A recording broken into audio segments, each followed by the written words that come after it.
अमेरिकाको वाशिंटन डीसीमा खत्री र एमसीसी उपाध्यक्ष सुमारबीच भेटवार्ता। आगामी वर्षदेखि अमेरिका नेपालमा व्यस्त हुने सुमारले गराइन् जानकारी। दक्षिण चीन सागरको विवादित क्षेत्रमा चीनको लडाकु विमानको गस्ती सुरु। जापान र अमेरिकालाई पर्यो आपत। एमसीसी पास गरेको भन्दै भरतपुरका 50 भन्दा बढी नेता कार्यकर्ताले कांग्रेसबाट दिए सामूहिक राजीनामा। स्वतन्त्र अभियान चलाउने गरे घोषणा।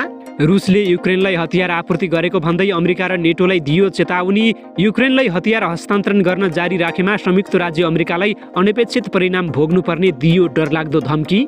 जम्मू काश्मीरमा भयो फेरि डरलाग्दो झडप। 2 भारतीय सेना र 4 आतंककारी मारिए। स्थानीयको अवरोधले नागढुङ्गा सुरुङ मार्ग अनिश्चित रूपमा 5 दिनदेखि ठप्प। सुरुङ मार्गमाथि पर्ने जग्गाको मुआब्जा, सडक कालोपत्र तथा फुटबल रङ्गशाला बनाइदिनु पर्ने जस्ता अनौठा माग गर्दै काठमाडौँ तर्फका स्थानीय विरोधमा उत्रिए। रुस युक्रेन द्वन्द्वका क्रममा 2500 युक्रेनी सैनिकको मृत्यु भएको युक्रेनको दाबी।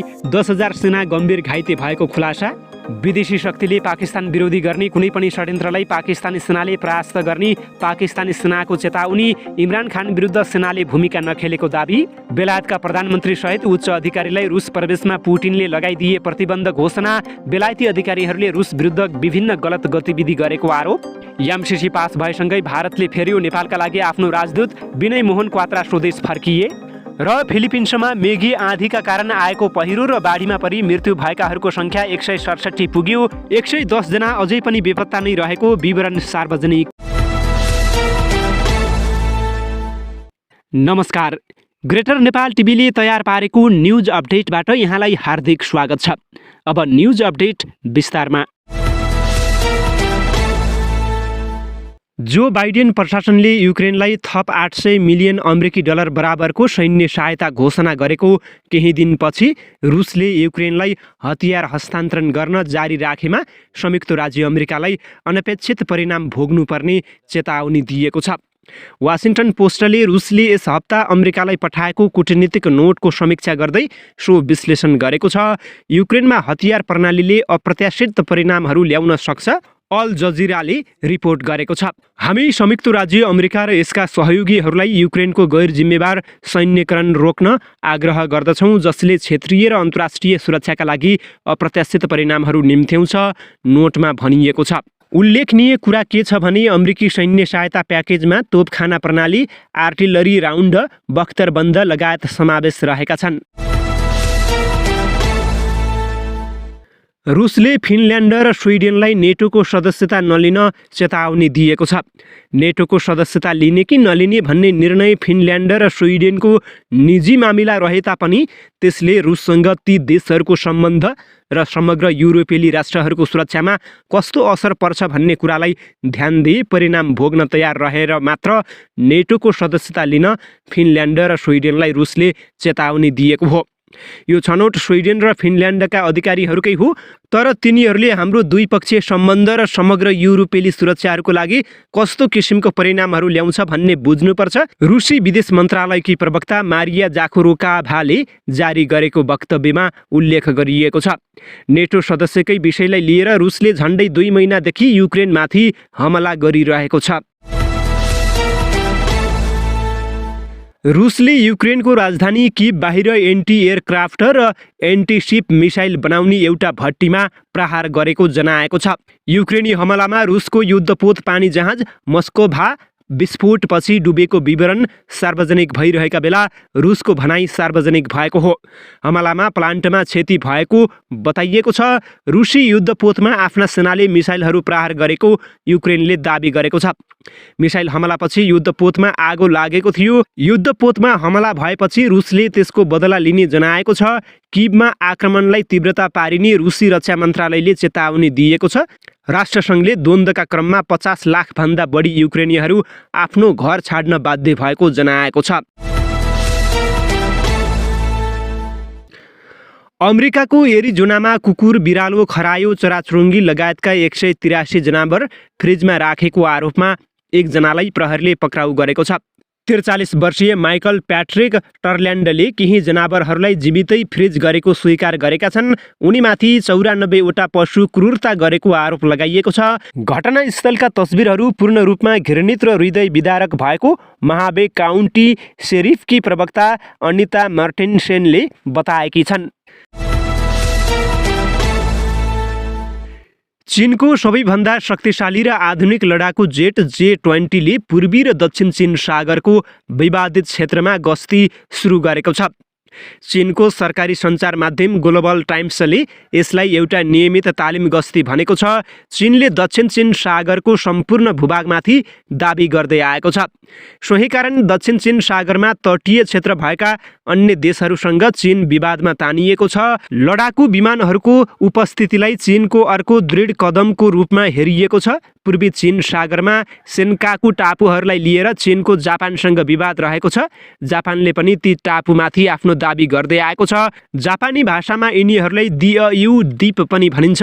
J-20 को प्रारम्भिक संस्करणहरू रुसी इन्जिनहरूसँग फिट गराइएको थियो, तर यी इन्जिनहरू चाँडै चिनिया इन्जिनियरहरूले प्रतिस्थापन गरे, जुन घरेलु रूपमा विकसित गरिएको थियो। चीनको पिपुल्स लिबरेसन आर्मी एयर फोर्ससँग 200 J-20 लडाकु विमान रहेको बताइएको छ। रुसले बेलायतका प्रधानमन्त्री बोरिस जोन्सन लगायतलाई रुस प्रवेशमा प्रतिबन्ध लगाएको छ। बेलायती अधिकारीहरूले रुस विरुद्ध विभिन्न गलत गतिविधि गरेकाले उनीहरूलाई प्रतिबन्ध लगाउनु परेको रुसी अधिकारीहरूले जनाएका छन्। रुसले युक्रेनमाथि आक्रमण गरेको विषयमा बेलायतले रुसको चर्को विरोध गर्दै आइरहेको छ। त्यसैगरी रुस विरुद्ध लड्नका लागि बेलायतले युक्रेनलाई सहयोग पनि गर्दै आइरहेको छ। युक्रेनमाथि आक्रमण गरेर रुसले गलत गरेको भन्दै विभिन्न देशहरूले रुसी कूटनीतिज्ञहरूलाई आफ्नो देशबाट निकाला गरेका छन्। धेरै देशहरूले क्रमशः रुसी अधिकारीहरूलाई देश निकाला गरिरहेका बेला रुसले बेलायतका उच्च अधिकारीहरूलाई रुस प्रवेशमा प्रतिबन्ध लगाएको घोषणा गरेको हो। रुसले बेलायतका विदेश मन्त्री, रक्षा मन्त्री सहित उच्च अधिकारीहरूलाई रुस प्रवेशमा रोक लगाएको जनाएको छ। रुस र युक्रेनका बीचमा अहिले भइरहेको द्वन्द्वका क्रममा अहिलेसम्म 2500 भन्दा बढी युक्रेनी सैनिकको मृत्यु भएको दाबी गरिएको छ।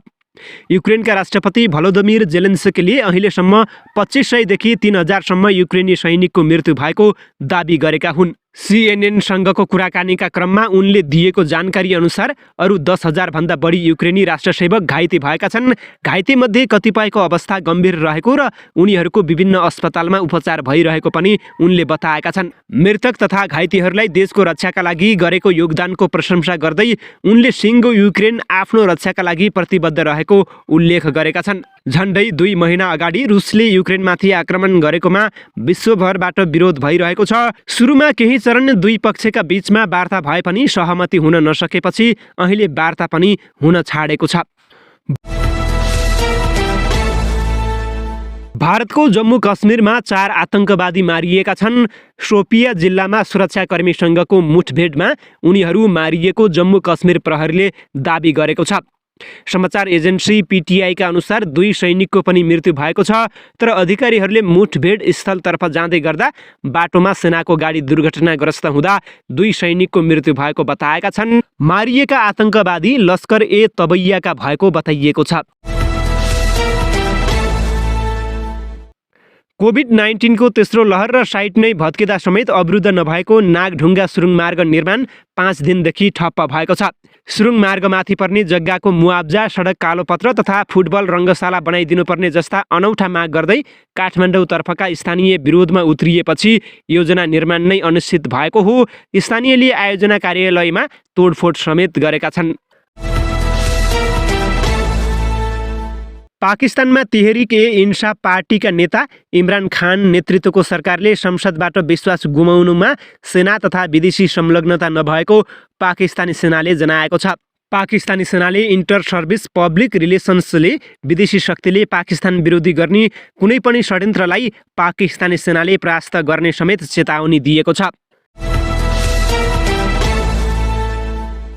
नेपालका लागि भारतीय राजदूत विनय मोहन क्वात्रा स्वदेश फर्किएका छन्। राजदूत क्वात्रा हिजो दिउँसो 2:30 बजे नेपाल वायु सेवा निगमको उडानबाट नयाँ दिल्ली गएका हुन्। आगामी 18 गतेदेखि विदेश मन्त्रालयमा सचिवको जिम्मेवारी सम्हाल्न क्वात्रा स्वदेश फर्किएका हुन्। भारतीय मन्त्रीमण्डलको बैठकले उनलाई 2 साता अघि राजदूतबाट विदेश सचिवमा बढुवा गर्ने निर्णय गरेको थियो। यसअघि नेपालका लागि पूर्व राजदूत श्याम शरण पनि विदेश सचिवमा बढुवा भएका थिए। क्वात्राले विदेश सचिवमा बढुवा भएपछि प्राय सबै प्रमुख दलका शीर्ष नेता र प्रधानमन्त्रीहरूसँग विदाई भेट गरेका छन्। गत साता उनले दूतावासमा विदाई भोजको आयोजना गरेका थिए। भोजमा प्रधानमन्त्री शेरबहादुर देउवासहित अधिकांश पूर्व प्रधानमन्त्री, पूर्व सभामुख, मन्त्री, पूर्व मन्त्री, सचिवहरू, पत्रकार र कतिपय विशेष सम्बन्धका महानुभावको उपस्थिति रहेको थियो। अमेरिकाका लागि नेपाली राजदूत श्रीधर खत्री र मिलेनियम च्यालेन्ज कर्पोरेसन एमसिसीकी पूर्वाधार क्षेत्रकी उपाध्यक्ष फातिमा सुमारबीच भेटवार्ता भएको छ। अमेरिकाको वासिङ्टन डीसीमा खत्री र सुमारबीच भेटवार्ता भएको सुमारले ट्विटरमा उल्लेख गरेकी छन्। ट्विटरमा उनले आगामी वर्ष व्यस्तताको वर्ष हुने पनि उल्लेख गरेकी छन्। भेटमा नेपाल र अमेरिकाले एमसिसी मार्फत अघि बढ्ने सहकार्यको विषयमा छलफल भएको सुमारले उल्लेख गरेकी छन्। नेपालमा एमसिसी अनुमोदनको सकस भइरहेको बेला सुमार नेपाल आएर शीर्ष राजनीतिक नेताहरूलाई भेटेर एमसिसी बारे लबिङ गरेकी थिइन्। र स्वतन्त्र अभियानका लागि भन्दै भरतपुर महानगरपालिका 17 बेलुवा टोलका 50 जना काङ्ग्रेस नेता कार्यकर्ताले शनिबार सामूहिक राजीनामा दिएका छन्। भरतपुर महानगरपालिकाको मेयरको उम्मेद्वार नेकपा माओवादी केन्द्रलाई नछाड्न भरतपुरका काङ्ग्रेसले नेतृत्वलाई दबाब दिँदै आएका छन्। स्थानीय अगुवा प्रकाश कण्डेलको अगुवाईमा उनीहरूले शनिबार एक औपचारिक कार्यक्रम गरी पार्टीबाट राजीनामा दिएको घोषणा गरेका छन्।